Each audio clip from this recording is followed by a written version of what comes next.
Namaste everyone. पोखराबाट पुनिलको यात्रा तय गर्दा हामी लुम्ले खाडे हुँदै नयाँ पुल आइपुग्यो र चाहिँ यो चाहिँ हो तपाईले देख्न सक्नुहुन्छ यो चाहिँ नयाँ पुलको पुल हो यो खोला चाहिँ एकदमै राम्रो दामी रहेको थियो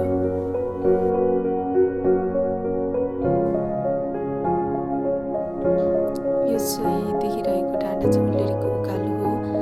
र आजभोलि यातायातको सुविधाले गर्दा एकदमै सहज भएको छ यो डाँडा कटाउनको लागि अनि यो दृश्य हो बनठाटीको दृश्य यहाँ इन्फर्मेसन बोर्ड पनि राखिएको थियो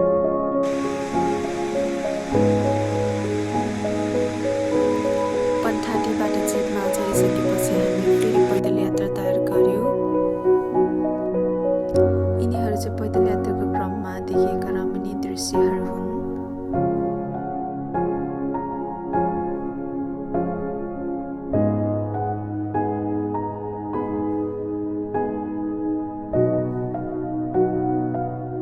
यो चाहिँ हो नाङ्गी ठाटी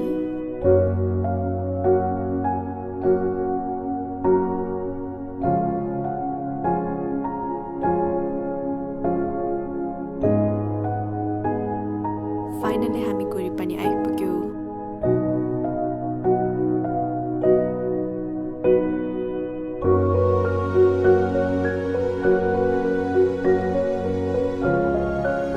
यो चाहिँ पुनिलबाट देखिने सनराइजको दृश्य हो एकदमै मनमोहक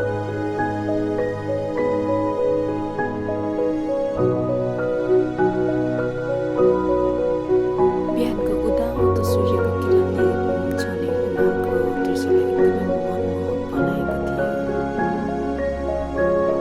त्यो दिन चाहिँ पुनिलबाट राम्रो सनराइज हेर्नको लागि धेरै पर्यटकहरू पनि आउनु भएको थियो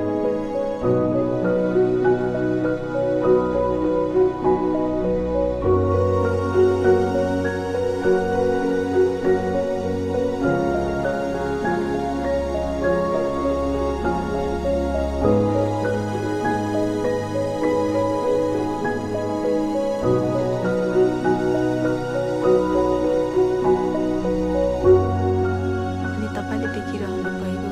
त्यो घर चाहिँ कफी सप हो वाउ यो दृश्य चाहिँ एकदमै राम्रो थियो म एकदमै खुसी छु मैले यो दृश्य चाहिँ मैले आफ्नो क्यामेरामा कैद गर्न पाएँ